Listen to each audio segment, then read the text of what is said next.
Hello and welcome to my channel.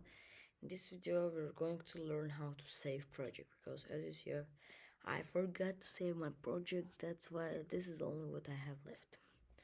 So basically how you do it is you come here on the top. You should have file, and here are many things that you can choose, but we will choose save and save project. You just click both of them, so to be sure. So as you see here, like, I got everything deleted, so that's why I will have to create everything from the start.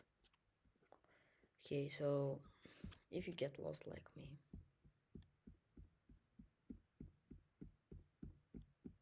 all you gotta do is come to main camera, double click, easier, right?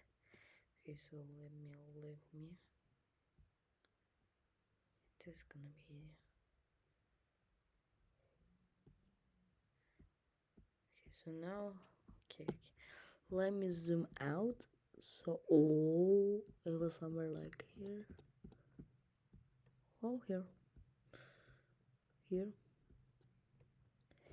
Okay, so this was all for this lecture. See you in the next one. Bye bye.